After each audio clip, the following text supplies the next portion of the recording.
क्या आप जानते हैं वो कौन सा श्राप था जिसने देवताओं के युग को खत्म कर दिया और इंसानों को धकेल दिया इस काले कलयुग में? क्या आपने कभी सोचा है एक ऐसा समय आएगा जब इंसान इंसान का मांस खाएगा और भाई ही भाई की मौत का कारण बनेगा? क्या सच है कि आने वाले समय में इंसान इतना गिर जाएगा कि वो जानवरों से भी नीच काम करेगा और धर्म का नामो निशान मिट जाएगा? क्या आप सोच सकते हैं वो दिन जब धरती कांपेगी, आसमान से आग गिरेगी और इंसान अपने ही खून में डूबकर तड़पेगा? क्या सचमुच सब कुछ राख बन जाने के बाद धरती पर फिर से नया युग जन्म लेगा, या ये संसार हमेशा के लिए अंधकार में डूब जाएगा? दोस्तों, इस वीडियो को पूरा अंत तक देखिए। इन्हीं सारे सवालों की आज हम सच्चाई जानेंगे। भारतीय शास्त्रों में समय को 4 युगों में बांटा गया है: सतयुग, त्रेता युग, द्वापर युग और कलयुग। इन चारों युगों का चक्र बार बार चलता है। इन्हें चतुर्युग कहा जाता है। सतयुग, धर्म और सत्य का युग, इंसान देवताओं जैसा पवित्र। त्रेता युग, धर्म 75% शेष, लेकिन पाप का बीज बोया गया। द्वापर युग, धर्म आधा रह गया, युद्ध और लालच बढ़ा। कलयुग, धर्म सिर्फ 25% शेष, अधर्म और पाप की चरम सीमा। कलयुग का सीधा अर्थ है अंधकार और अधर्म का युग। कलयुग की शुरुआत कैसे हुई? पुराणों में लिखा है, कलयुग की शुरुआत भगवान कृष्ण के पृथ्वी से प्रस्थान के बाद हुई। जब श्री कृष्ण ने द्वापर युग के अंत में अपना अवतार पूर्ण किया और स्वर्ग लोक लौटे, उसी समय से कलयुग का प्रवेश हुआ। भागवत पुराण में कहा गया है, जैसे ही कृष्ण ने पृथ्वी छोड़ी, धरती से धर्म, ज्ञान, सत्य और करुणा भी विदा हो गई और उसी पल कलयुग का अधिपति यहां उतर आया। कलयुग का शासक कली नामक दैत्य है। ये दानव अधर्म, असत्य, पाप, झूठ और हिंसा का प्रतीक है। जब राजा परीक्षित ने अश्वमेध यज्ञ के दौरान चारों दिशाओं में भ्रमण किया, तो उन्होंने देखा कि एक काला आदमी गाय और बैल को पीट रहा है। वो आदमी था कलयुग का प्रतीक, यानी कली। राजा ने उसे मारना चाहा, लेकिन कली ने शरण मांगी। राजा ने उसे 5 स्थान दिए जहां वो रह सकता था। 1 जुआ, 2 मदिरा यानी शराब, 3 स्त्रियों का दुराचार, 4 हिंसा, 5 सोना यानी धन का लालच। यही 5 बीज थे जिनसे पूरे कलयुग में अधर्म पनपने वाला था। शास्त्रों में कलयुग की पहचान स्पष्ट बताई गई है। लोग छोटे जीवन वाले होंगे, सत्य और धर्म की जगह झूठ और पाखंड हावी होगा। राजा और शासक अन्यायी होंगे, रिश्तों में धोखा और विश्वासघात बढ़ेगा। धन के लिए लोग कुछ भी करेंगे, हत्या तक। स्त्रियां असुरक्षित होंगी, मंदिर और पूजा केवल दिखावे तक सीमित रहेंगे। विष्णु पुराण कहता है, कलयुग में धन ही धर्म होगा, शक्ति ही न्याय होगी और स्त्रियां केवल भोग का साधन मानी जाएंगी। कलयुग की शुरुआत का काल। खगोलविद और पुराणों के अनुसार कलयुग की शुरुआत 3102 ईसा पूर्व मानी जाती है, यानी आज से लगभग 5127 वर्ष पहले। कहा जाता है कि कलयुग कुल 4,32,000 वर्षों तक चलेगा और अभी तो इसकी शुरुआत हुई है। मानव जीवन पर प्रभाव। कलयुग के आते ही मानव की उम्र धीरे धीरे घटने लगी। जहां सतयुग में इंसान 1 लाख साल तक जीवित रहता था, आज औसत जीवन 60 से 70 वर्ष तक सिमट चुका है। मनुष्य के विचार शुद्धि से हटकर लोभ, ईर्ष्या और काम की ओर बढ़ गए। धरती पर युद्ध, रक्तपात और धर्म की हानि शुरू हो गई। जैसे जैसे कलयुग आगे बढ़ा, मानव का जीवन, समाज और रिश्ते पूरी तरह बदल गए। आइए जानते हैं उस बदलाव की डरावनी सच्चाई। कलयुग की सबसे बड़ी पहचान है मनुष्य का नैतिक पतन। शास्त्रों में कहा गया है, कलयुग में मनुष्य धर्म और सत्य को भूल जाएगा। वो केवल अपने स्वार्थ और इच्छाओं का गुलाम बन जाएगा। आज हम देखते हैं कि लोग छोटी सी बात पर हत्या कर देते हैं। भाई अपने भाई से जलता है, दोस्ती केवल पैसे और फायदे तक सीमित रह गई है। रिश्ता निभाने से ज्यादा उसे तोड़ना आसान लगने लगा है। यही है कलयुग का असर। सतयुग में धर्म जीवन का आधार था। त्रेता युग और द्वापर युग में भी धर्म का प्रभाव बना रहा, लेकिन कलयुग में धर्म केवल एक दिखावा बनकर रह गया। मंदिर और तीर्थों में पूजा से ज्यादा व्यापार होने लगा।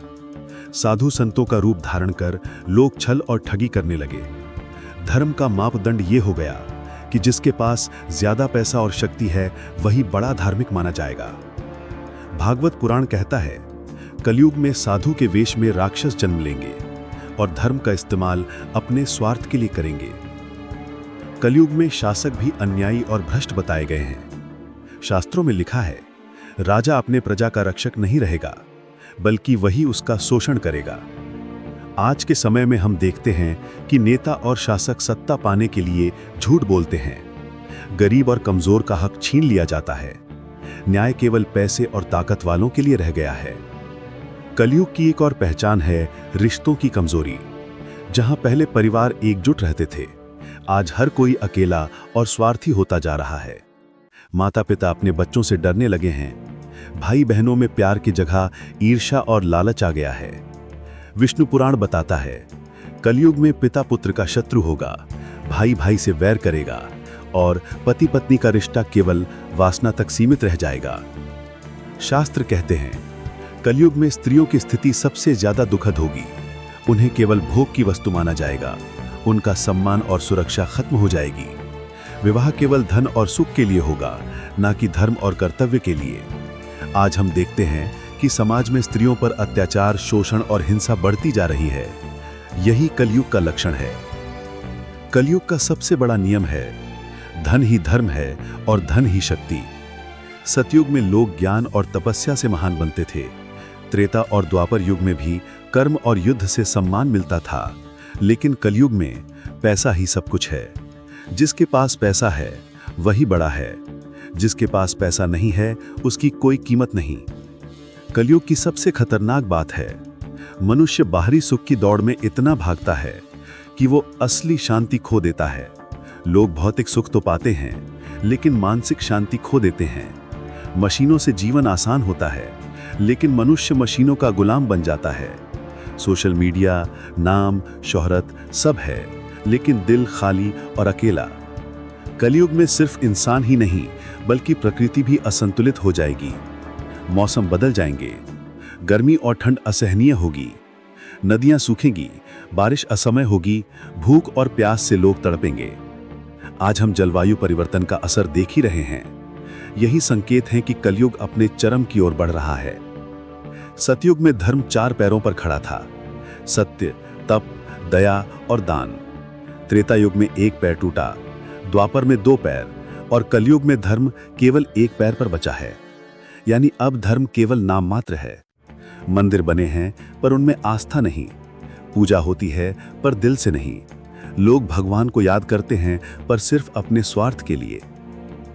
आस्था का बदलना। कलयुग में इंसान की आस्था भी खोखली हो गई है। लोग भगवान से ज्यादा बाबाओं को मानते हैं। असली आध्यात्म की जगह तंत्र मंत्र और दिखावे ने जगह ले ली है। लोग भगवान को याद तभी करते हैं जब मुसीबत आती है। भागवत पुराण कहता है, कलयुग में लोग पूजा पाठ करेंगे, लेकिन उनका उद्देश्य होगा सिर्फ लाभ और लोभ। कलयुग में पाप सबसे तेजी से बढ़ा। हत्या, चोरी, बलात्कार, अत्याचार आम हो गए। रिश्वत और भ्रष्टाचार रोजमर्रा का हिस्सा बन गए। लोग खुद को धर्मी कहेंगे, लेकिन कर्म में पाप करेंगे। यह भी लिखा है कि कलयुग में पाप करने वाला सफल माना जाएगा और धर्म करने वाला मूर्ख समझा जाएगा। कलयुग की एक और पहचान है झूठ का साम्राज्य। झूठ बोलकर लोग अमीर बनेंगे, न्यायालय और कानून भी बिक जाएंगे। शादी, रिश्ता, व्यापार, हर जगह धोखा बढ़ेगा। विष्णु पुराण में लिखा है, कलयुग में झूठ बोलना ही बुद्धिमानी कहलाएगा और सच्चा इंसान मूर्ख कहलाएगा। लेकिन दोस्तों, यहां एक रहस्य भी है। कलयुग को जितना अंधकारमय बताया गया है, उतना ही इसे भगवान का सबसे प्रिय युग भी माना गया है। क्योंकि सतयुग, त्रेता और द्वापर में भगवान को पाने के लिए हजारों साल की तपस्या करनी पड़ती थी, लेकिन कलयुग में सिर्फ नाम जपने से ही भगवान मिल जाते हैं। भागवत महापुराण में कहा गया है, कलयुग में केवल हरि नाम संकीर्तन ही मोक्ष का मार्ग है। कलयुग में धर्म और पाप हमेशा युद्धरत रहते हैं। एक और कुछ लोग अब भी पूजा, दान और सेवा करते हैं। दूसरी ओर लालच, काम और क्रोध का साम्राज्य फैल रहा है। यह युद्ध इतना भीषण है कि कभी कभी लगता है पाप जीत रहा है, लेकिन शास्त्र कहते हैं आखिरकार धर्म की ही विजय होगी। आध्यात्म का पतन और पुनर्जन्म। कलयुग में साधु संत भी पाखंडी बताए गए हैं। कई लोग धर्म का व्यवसाय करेंगे। वे चमत्कार दिखाकर भीड़ जुटाएंगे, लेकिन भीतर से लालच और पाप से भरे होंगे। फिर भी इस अंधकार के बीच कुछ असली संत और भक्त भी जन्म लेंगे, जो भगवान के संदेश को जीवित रखेंगे। कलयुग का सबसे बड़ा वरदान। कलयुग का सबसे बड़ा वरदान है नाम स्मरण। जहां अन्य युगों में तपस्या और यज्ञ कठिन थे, कलयुग में केवल सच्चे मन से भगवान का नाम लेना ही मुक्ति का मार्ग है। इसलिए इसे भक्ति युग भी कहा जाता है। यानी अंधकार जितना गहरा होगा, प्रकाश उतना ही उज्जवल होगा। शास्त्रों में बताया गया है कि जब कलयुग अपने अंतिम दौर में पहुंचेगा, तो इंसान की हालत दयनीय हो जाएगी। धरती पर अकाल पड़ेगा, नदियां सूख जाएंगी, हवा जहरीली हो जाएगी, सूरज की गर्मी असहनीय होगी, लोग पीने के लिए पानी को तरसेंगे। हर जगह युद्ध, खून और नरसंहार होगा। भागवत पुराण में लिखा है, कलयुग के अंतिम समय में लोग जीवित रहने के लिए एक दूसरे का मांस खाएंगे। अंत समय में प्रकृति भी विनाशकारी रूप ले लेगी। समुद्र अपनी सीमा तोड़ देगा, पहाड़ टूटकर धरती को निगल लेंगे, भूकंप और ज्वालामुखी लगातार फटेंगे, आकाश से आग बरसेगी और पूरी सभ्यता जल जाएगी। कहते हैं कि वो समय इतना भयावह होगा कि सूरज और चांद भी अपनी रोशनी खो देंगे। आसमान में अंधकार छा जाएगा और चारों तरफ सिर्फ चीखें सुनाई देंगी। कलयुग के अंतिम समय में भाई भाई को मार डालेगा, बेटे अपने ही पिता की हत्या करेंगे, पति पत्नी एक दूसरे के खून के प्यासे होंगे, माता पिता अपने बच्चों से डरेंगे। विष्णु पुराण कहता है, कलयुग के अंत में इंसान जानवरों से भी बुरा हो जाएगा। उस समय राजा और शासक भी दानव जैसे होंगे। वे प्रजा को लूटेंगे, गरीबों पर अत्याचार करेंगे। सत्ता सिर्फ ताकतवर और भ्रष्ट के हाथ में होगी। लोग सुरक्षा के लिए रोएंगे, लेकिन उन्हें कहीं शांति नहीं मिलेगी। ये वही समय होगा जब धरती कराहेगी, हे भगवान, अब मुझे मुक्त कर दो। कलयुग का अंत तब होगा जब पाप अपनी चरम सीमा पर पहुंच जाएगा, झूठ ही सत्य बन जाएगा, पाप ही धर्म कहलाएगा, नरभक्षण, व्यभिचार और अत्याचार आम हो जाएंगे। इंसान पूरी तरह पशु प्रवृत्ति में डूब जाएगा। शास्त्र कहते हैं, जब इंसान के पास पाप के सिवा कुछ नहीं बचेगा, तभी कलयुग का अंतिम काल शुरू होगा। जब अधर्म और पाप पूरी तरह धरती को निगल लेंगे, तब भगवान विष्णु कल्कि अवतार के रूप में अवतरित होंगे। वे एक सफेद घोड़े पर सवार होंगे, हाथ में ज्वालामुखी जैसी जलती हुई तलवार होगी। वे दुष्टों और पापियों का संहार करेंगे।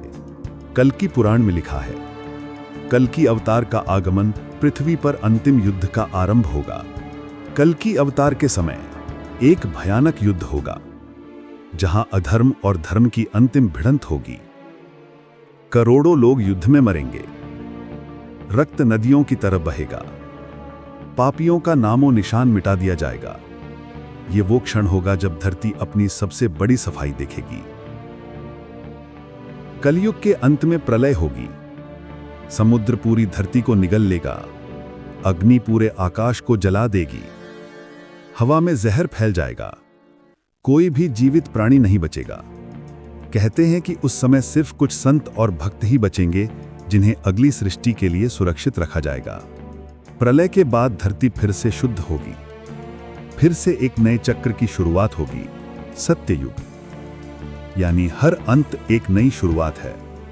यही है कालचक्र, सत्य, त्रेता, द्वापर, कली और फिर से सत्य। उस समय धरती पर कोई पाप नहीं होगा। लोग फिर से धर्म, सत्य और तपस्या का पालन करेंगे। समाज में न झूठ होगा न धोखा। हर कोई संतुलित और शांत जीवन जिएगा। ये वही समय होगा जब धरती पर फिर से स्वर्ग समान जीवन लौटाएगा। सत्ययुग को स्वर्ण युग भी कहा जाता है। इस युग में इंसान की उम्र हजारों साल होगी। बीमारियां और दुख नहीं होंगे। धरती पर हर जगह हरियाली और समृद्धि होगी। भगवान के नाम का गान होगा। भागवत पुराण कहता है, सत्य युग में धर्म के चारों स्तंभ सत्य, तप, दया और शांति पूरी तरह खड़े रहेंगे। कलयुग के अंत में जो धर्म गिर चुका था, सत्ययुग में वो अपनी सर्वोच्च अवस्था में होगा। ब्राह्मण वेदों का ज्ञान फैलाएंगे, क्षत्रिय प्रजा की रक्षा करेंगे, वैश्य धरती और पशुओं का पालन करेंगे, शूद्र सेवा में तल्लीन रहेंगे। समाज फिर से संतुलित और पवित्र बन जाएगा। प्रलय के बाद प्रकृति भी नया जन्म लेगी। नदियां फिर से पवित्र जल से भर जाएंगी। हवा सुगंधित और स्वच्छ होगी। धरती उपजाऊ बन जाएगी। हर जगह फल, फूल और अनाज स्वतः उगेंगे। कहते हैं कि सत्ययुग में इंसान को भोजन के लिए परिश्रम भी नहीं करना होगा। प्रकृति स्वयं उसका पालन करेगी। सत्ययुग में भगवान का वास। शास्त्रों में कहा गया है कि सत्ययुग में लोग इतने पवित्र होंगे कि भगवान स्वयं उनके हृदय में वास करेंगे। श्रीमद् भागवत गीता के अनुसार सत्ययुग में भक्ति, ज्ञान और ध्यान के द्वारा मनुष्य सीधा भगवान से जुड़ा रहेगा। चक्र का रहस्य। ये सब सुनकर एक सवाल उठता है, आखिर क्यों हर युग का अंत और शुरुआत होती है? इसका उत्तर है काल चक्र। समय कभी स्थिर नहीं रहता। हर युग का अपना समय है और जब वो पूरा हो जाता है तो नया युग जन्म लेता है। इसलिए कलयुग का अंत कोई आखिरी अंत नहीं है, बल्कि एक नई शुरुआत है। तो दोस्तों, आज हमने जाना कि कलयुग के भयावह अंत होने के बाद कैसे फिर से सत्ययुग का स्वर्णिम युग लौटेगा, जहां हर तरफ धर्म, शांति और समृद्धि होगी। यही है समय का सबसे बड़ा रहस्य। हर विनाश के बाद एक नई शुरुआत होती है। अब सवाल आपसे, क्या आप मानते हैं कि हम सचमुच कलयुग के अंत की ओर बढ़ रहे हैं? और क्या आपको लगता है कि सत्ययुग फिर से लौटेगा? कमेंट में जरूर बताइएगा।